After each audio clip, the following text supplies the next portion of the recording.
watlu alaihim, dan bacakanlah kepada mereka naba alladzi atainahu ayatina, cerita, informasi, kabar tentang orang yang telah kami berikan kepadanya ayat-ayat kami. Fansalakha minha, maka dia tersesat, tergelincir dari ayat-ayat kami itu. Fa'atbahu syaitanu, maka syaitan mengikutinya. Fakana minal ghawin, maka adalah dia termasuk orang-orang yang tersesat, yang bingung ataupun yang tidak mendapatkan petunjuk. Ini adalah cerita tentang salah satu pengikut setianya Nabi Musa alaihissalam pada zaman dahulu. Yang dimaksud dengan alladzi atainahu ayatina itu adalah seorang yang dulunya menjadi orang kepercayaannya Nabi Musa, namanya Bal'am bin Ba'ura. Dia ini tokoh yang mendapatkan keistimewaan pada saat itu, mendapatkan semacam karomah, ya seperti wali, orang yang dicintai oleh Allah karena loyalitasnya kepada Nabi Musa alaihissalam. Jadi Bal'am bin Ba'ura ini termasuk orang yang disebut mujabud dakwah atau doanya yang mustajab, dan dia juga punya kelebihan bisa menembus matanya atau penglihatannya itu sampai ke tempat yang jauh, bahkan menurut riwayat, Allah alam kebenarannya, bisa sampai melihat arsy Allah Ta'ala, saking istimewanya karomah yang diberikan Allah kepada orang ini. Tetapi orang ini tidak bersyukur atas nikmat itu. Dia terganggu ataupun bisa terseret oleh kemaksiatan. Karena pada saat itu ceritanya Nabi Musa alaihissalam ini mengutus Bal'am bersama istrinya sebagai pendamping untuk berdakwah kepada kaum yang bernama kaum Jababiro, yaitu kaum yang zalim, yang diktator. Disuruh Nabi Musa sebagai seorang dai, penyeru kepada agama Nabi Musa, agama Tauhid. Maka berangkatlah Bal'am bersama istrinya menempuh perjalanan jauh dan sampailah ke komunitas kaum Jababiro ini, kaum yang zalim, yang diktator itu. Nah, pada awalnya sih tidak ada konfrontasi. Pada tahap berikutnya, mereka justru bisa mempengaruhi Bal'am ini. Mereka membuat sebuah strategi bagaimana supaya Bal'am ini mendoakan yang buruk untuk Nabi Musa dan Bani Israel. Mereka dekati, lobi-lobi kepada Bal'am, wahai Bal'am, tolong upayakan supaya Anda bisa mendoakan buruk kepada Nabi Musa dan kaum Bani Israel itu. Nah, Bal'am tentunya pada awalnya nggak mau, dia ibaratnya utusan dutanya Nabi Musa, kok malah disuruh mendoakan buruk ke atasannya, kan tidak logis. Tapi lambat laun mulai goyah keimanannya itu. Orang-orang mendekati kepada istrinya di lobi-lobi tentang hadiah-hadiah. Tolong sampaikan kepada suami Anda supaya mendoakan buruk kepada Nabi Musa dan kaumnya Bani Israel. Nanti kami akan berikan uang yang banyak, berikan hadiah yang banyak, kami beri fasilitas dan lain-lain. Yang pada akhirnya istri ini menjadi goyah imannya dan menyanggupi permintaan kaum Jababiro ini. Terus menyampaikan, ya saya akan coba lobby, rayu suami saya supaya mengikuti kemauan kalian.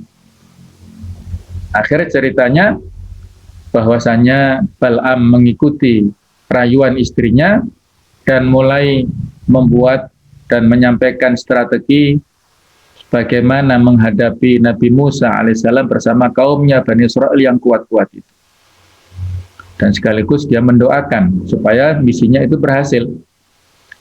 Dia memberikan masukan kepada Bani Israel Kepada tadi kaum Jababiro, kumpulkan wanita-wanita muda yang ada pada kalian, pilih yang paling cantik, dan berilah dandanan yang paling menawan. Sehingga pada saat Bani Israel itu masuk ke negeri ini, disambutlah oleh wanita-wanita itu. Nah, itulah saran daripada Bal'am, dan itu terjadi betul.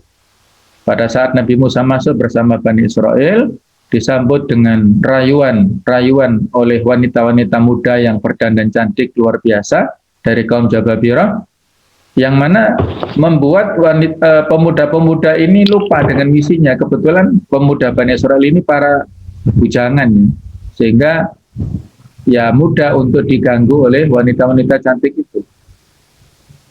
Sehingga pada akhirnya terjadilah kemaksiatan massal, perzinahan massal di lapangan.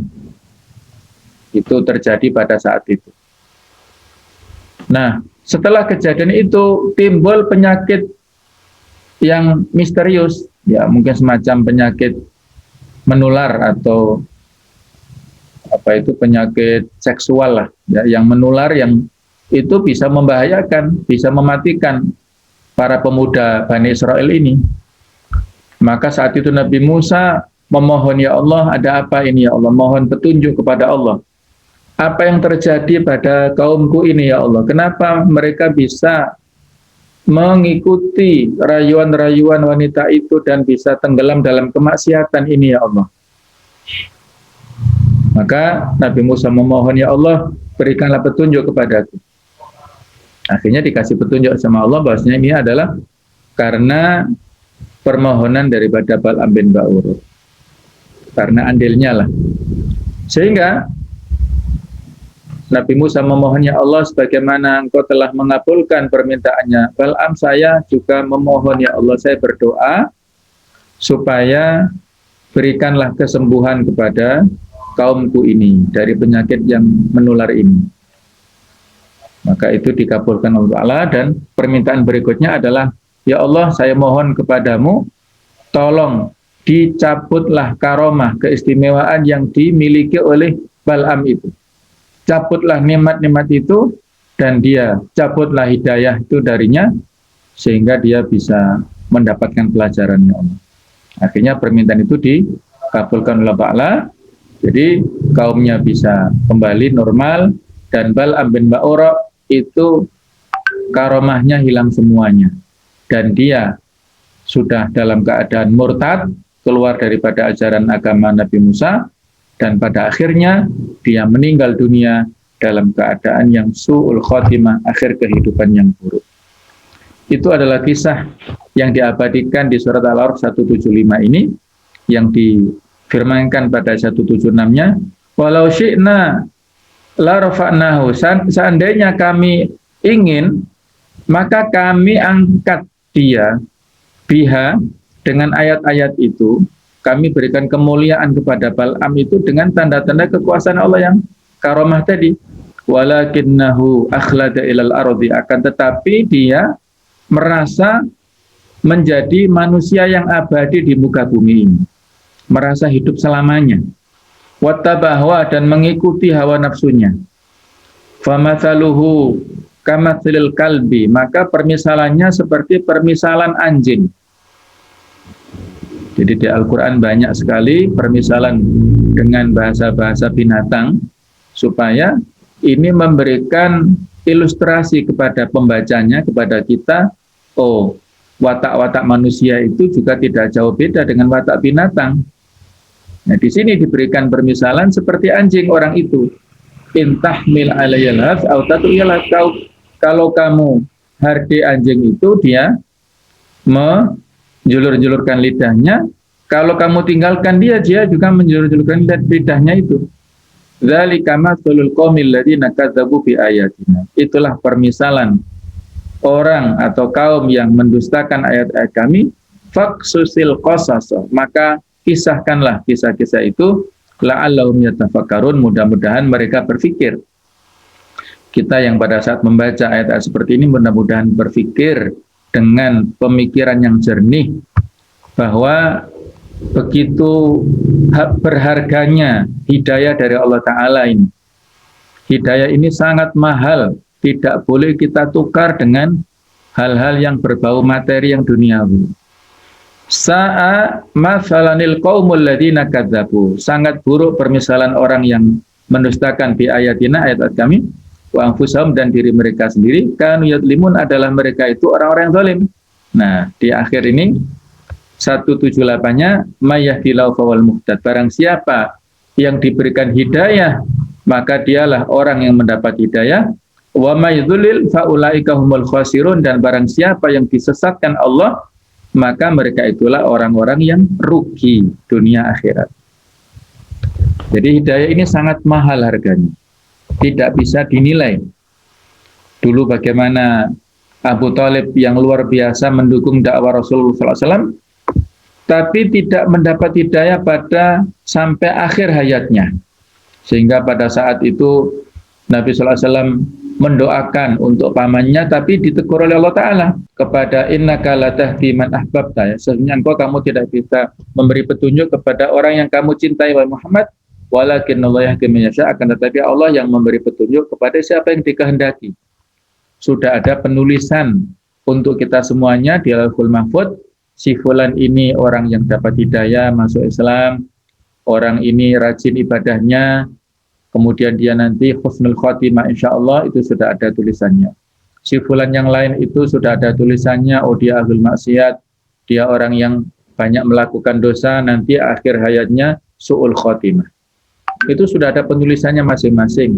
Hidayah itu kalau dalam bentuk taufik dan mengantarkan kita kepada kebenaran itu mutlak milik Allah Ta'ala. Tetapi kalau hidayah itu kaitannya dengan penunjukan ataupun rambu-rambu seperti peta jalan, itu adalah ada andil Nabi Muhammad SAW di situ. Semakin kita mengikuti rambu-rambu, maka kita semakin sampai kepada tujuan yang benar tadi. Nah, dalam hal ini kita tidak boleh putus asa. Fa'amma man a'ta wattaqa wa saddaqa bil husna fasaniyasiruhu lil yusra. Kalau dia itu orang yang memiliki jiwa sosial, atau suka memberi, wattaqo, dan juga bertakwa, wasaddaqa bil husna, dan dia membenarkan adanya pahala di akhirat, adanya surga, maka fasaniyasiruhu lil yusra, kami mudahkan dia untuk menempuh kemudahan. Dia mudah untuk mendatangi majelis ilmu, dia mudah untuk diajak kepada taklim, dia mudah untuk diajak ke masjid, dia mudah untuk diajak beramal soleh, dia mudah untuk diajak bakti sosial, mudah diajak halaqah, mudah diajak untuk berbuat kebaikan. Itu dia senang dengan amal-amal yang baik itu. Kebalikannya, wa amma man bakhila wastaghna, orang yang bakhil dan merasa mampu, tidak butuh dengan yang lain, wa kadzdzaba bil husna, dia mendustakan adanya hari akhirat, adanya pahala di surga, fasanuyasiruhu lil usra, maka orang itu kami mudahkan untuk menempuh kesulitan. Maksudnya apa? Dia mudah untuk menempuh jalan ke neraka. Mudah kalau diajak kumpul-kumpul dalam rangka untuk melakukan konspirasi misalnya, ataupun kumpul-kumpul untuk melakukan dosa. Ya mungkin dosa ini, dosa itu, macam-macam lah, banyak sekali macamnya ya. Peluang dosa banyak, terbuka lebar. Apalagi di perkotaan, di desa juga banyak. Nah, dia senang dengan amal-amal yang seperti itu. Nah, inilah yang harus kita waspadai ya. Kullun muyassarun lima khuliqa lahu. Setiap orang itu dimudahkan untuk menempuh takdirnya. Orang yang nanti calon penghuni surga itu dimudahkan untuk menempuh kebaikan, dan yang nanti akan masuk neraka itu dimudahkan untuk menempuh kemaksiatan. Jadi kembali kita mengingatkan kepada diri kita masing-masing, marilah kita rawat hidayah ini dengan sebaik-baiknya. Kita melakukan mujahadah, optimalisasi kesungguhan yang maksimal, supaya kita ini nanti terus dalam keadaan mendapatkan keimanan. Ya ayyuhalladzina amanu taqullaha haqqa tuqatih wala tamutunna illa wa antum muslimun. Nah, itulah prinsip kita bersama, kita berkumpul walaupun lewat online ini tujuannya sama. Tujuannya satu adalah penguatan keimanan kita dengan ilmu-ilmu yang kita dapatkan, yang dengan kekuatan iman dan takwa itulah insya Allah kita akan bisa menghadapi berbagai macam fitnah dunia ini dengan betul-betul iman yang kuat dan memiliki ketakwaan yang kuat, yang insya Allah kita semuanya akan dimatikan dalam keadaan yang husnul khotimah. Saya kira itu peringatan untuk diri saya sendiri dan kita semuanya. Tadabbur, penghayatan daripada ayat-ayat yang sudah kita baca tadi, mudah-mudahan ada manfaatnya.